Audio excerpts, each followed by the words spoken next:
Hello friends, welcome to my channel Kajal Singh Rajput. तो इस video में हम बात करेंगे एंडोक्राइन सिस्टम के डिसऑर्डर्स की, जिसे हम बोलते हैं डायबिटीज़ मेलाइटस। इसको आम भाषा में लोग शुगर भी बोलते हैं और इसको शॉर्ट में हम डीएम बोलते हैं। तो फर्स्टली हम देखेंगे इस वीडियो में इसका इंट्रोडक्शन, उसके बाद इसकी definition, etiology, types, management, pathophysiology, sign and symptoms, ये सब हम इस वीडियो में डिस्कस करेंगे। तो फर्स्टली हम स्टार्ट करते हैं इंट्रोडक्शन से।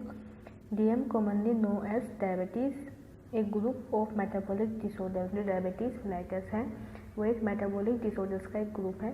It is a chronic multi system disease related to abnormal insulin production, impair insulin utilization और बोथ। इसमें जो हमारा पैनक्रियास होता है, या तो उससे इंसुलिन का प्रोडक्शन नहीं हो पाता है, या फिर इंसुलिन का प्रोडक्शन तो होता है लेकिन उसका यूटिलाइजेशन नहीं हो पाता है। दोनों ही कंडीशन में हमें डायबिटीज़ मेलाइटस होने के चांसेस रहते हैं।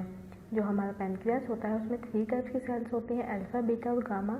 जो इंसुलिन है वो हमारी पैनक्रियास की बीटा सेल से प्रोड्यूस होता है। अब हम बात करेंगे फ्रेंड्स इसकी डेफिनेशन की। Diabetes mellitus is a metabolic disorder characterize by increase level of glucose in the blood. जो डायबिटीज़ मेलाइटस है उसमें हमारे ब्लड में ग्लूकोज का लेवल इंक्रीज हो जाता है from defect in action of insulin, production in insulin और यूटिलाइजेशन ऑफ ऑल। दोनों ही कंडीशन में या तो इंसुलिन का प्रोडक्शन नहीं हो पाएगा या फिर उसका यूटिलाइजेशन नहीं हो पाएगा। इसकी वजह से जो हमारा ब्लड है उसमें ग्लूकोज का लेवल इंक्रीज हो जाएगा। तो फ्रेंड्स ये थी इसकी डेफिनेशन। अब हम बात करेंगे इसकी ईटियोलॉजी की। ईटियोलॉजी मीन्स कॉज, क्या क्या कारण हो सकते हैं इस डिसीज़ के होने के। इसमें सबसे फर्स्टली हम देखेंगे फैमिली हिस्ट्री ऑफ डिसीज़। अगर किसी की फैमिली में पहले से ही डायबिटीज़ है किसी को, तो उसे चांसेस रहते हैं। Obesity, age above 40 years, 40 years से ऊपर के जो पर्सन होते हैं उनमें हार्मोनल चेंजेस होने की वजह से डायबिटीज़ मेलाइटस होने के चांसेस रहते हैं। हाइपरटेंशन, लैक ऑफ एक्सरसाइज, जैसे हम इंट्रोडक्शन और डेफिनेशन में बोल चुके हैं, यूटिलाइजेशन नहीं हो पा रहा है। माल न्यूट्रिशन, एल्कोहलिज्म, कोई पेशेंट या पर्सन एल्कोहल लेता है।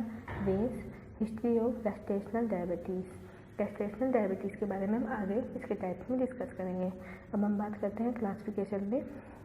क्लासिफिकेशन में सबसे पहले हम डिस्कस करते हैं टाइप फर्स्ट डायबिटीज़।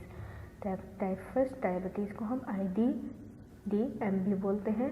इसको इंसुलिन डिपेंडेंट डायबिटीज़ मेलाइटस बोलते हैं, क्योंकि जो इसमें पर्सन होता है उसे इंसुलिन की ज़रूरत पड़ती है और वह इंसुलिन डिपेंडेंट हो जाता है। अफेक्टेड बाय हेरिडिटी, ये हेरिडिटी की वजह से होता है, किसी भी जेनेटिक फैक्टर्स की वजह से हो सकता है, जैसे किसी की फैमिली हिस्ट्री हो इस डिसीज़ की। तो it is characterize by destruction of pancreatic beta cell. इसमें जो हमारा पैनक्रियास की बीटा सेल है उसका डिस्ट्रक्शन होना स्टार्ट हो जाता है। Usually affect below age 15 years. इसमें जो हमारे 15 ईयर्स से बिलो के जो चिल्ड्रंस होते हैं उनको ये अफेक्ट करता है, उसी वजह से इसे जुवेनाइल डायबिटीज़ भी कहते हैं। अब हम बात करेंगे टाइप सेकंड डायबिटीज़ की। इसको हम NIDDM भी कहते हैं। इसे non insulin dependent diabetes mellitus भी कहते हैं। इसमें पेशेंट इंसुलिन पे डिपेंड नहीं होता है, उसमें पेशेंट की कंडीशन पर डिपेंड करता है कि उसे इंसुलिन चाहिए या नहीं चाहिए। मोस्ट कॉमन 90-95% देखने के लिए मिलता है। Mostly occurring over the age of 35 years. जो 35 ईयर्स से ऊपर के जो पीपल होते हैं उनमें देखने के लिए मिलता है। इसमें जो हमारी बॉडी है वो इंसुलिन का रिस्पॉन्स नहीं कर पाती है। इसे होने के कॉजेज़ क्या क्या हैं? अगर हमारी बीटा सेल डिस्टर्बेंस हो चुकी है, वो ग्लूकोज को रिस्पॉन्स करने के लिए इंसुलिन का प्रोडक्शन नहीं कर पा रही है या स्लो प्रोडक्शन कर रही है। दोनों ही कंडीशन में टाइप सेकंड डायबिटीज़ मेलाइटस होने के चांसेस रहते हैं। ये जो हमारी बॉडी की सेल्स हैं वो उसका प्रॉपर यूटिलाइजेशन नहीं कर पा रही है, उसमें डिस्टर्बेंस हो गया है, उसकी वजह से भी टाइप सेकंड डायबिटीज़ मेलाइटस होने के चांसेस रहते हैं। अब हम बात करेंगे गेस्टेशनल डायबिटीज़ मेलाइटस की। इसमें जब मदर प्रेग्नेंट होती है तो ड्यूरिंग प्रेगनेंसी उसका जो ब्लड शुगर लेवल है वो हाई हो जाता है, मतलब उसके ब्लड में शुगर का लेवल हाई इंक्रीज देखने के लिए मिलता है।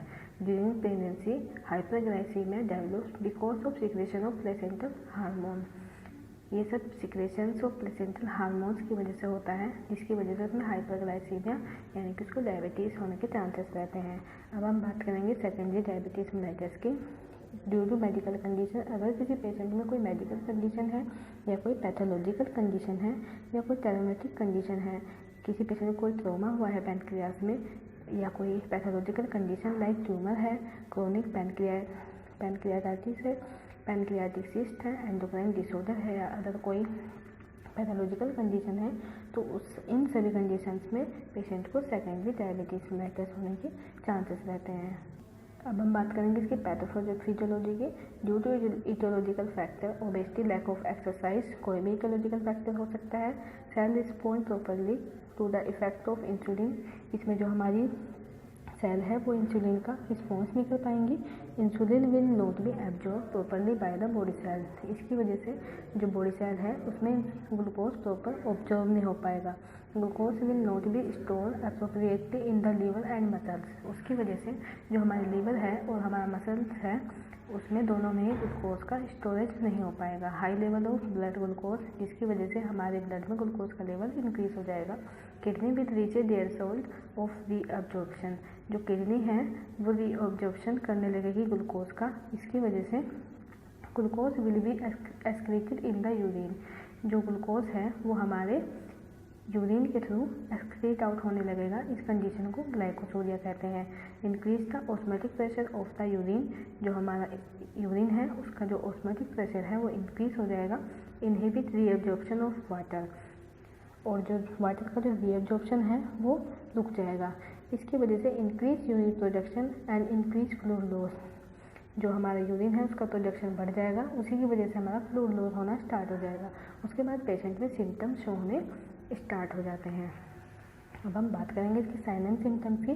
साइन एंड सिम्टम्स में पोलीयूरिया, बार बार यूरिन पास आउट होना, पोलीडिप्सिया, बार बार प्यास लगना, blurry vision, loss of consciousness, prolong wound healing, अगर किसी पेशेंट में कोई घाव हो गया है तो वो बहुत ही देर से भरेगा, पॉलीफेजिया, एक्सेसिव ईटिंग, पेशेंट को बार बार भूख लगेगी, dry skin, fungal infection, repeated abortion during pregnancy, weight loss, nausea and vomiting, ये सभी सिम्टम्स पेशेंट में देखने के लिए मिलते हैं। अब हम बात करेंगे इसके डायग्नोस्टिक इवैल्यूएशन की। इसमें फर्स्टली हम हिस्ट्री कलेक्शन करेंगे कि पेशेंट को क्या क्या प्रॉब्लम हो रही है, फिर उसके बाद हम यूरिन एग्जामिनेशन करेंगे कि कंडीशन ग्लाइकोसूरिया की तो नहीं है, fasting plasma glucose level check करेंगे, हम ओरल ग्लूकोज टॉलरेंस टेस्ट करेंगे, HbA1c टेस्ट करेंगे। जो HbA1c टेस्ट है उसमें हम ये देखते हैं जो हमारी आरबीसी की जो सरफेस है उसमें ग्लूकोज का मोलिक्यूल अटैच है और है तो कितनी अमाउंट में है, ये सब चेक करने के लिए हम HbA1c टेस्ट करते हैं। उसके बाद हम मैनेजमेंट करेंगे। मैनेजमेंट में हम इंसुलिन थेरेपी करेंगे, वो डिपेंड करता है पेशेंट की कंडीशन पे कि उसे किस टाइप की डायबिटीज़ है।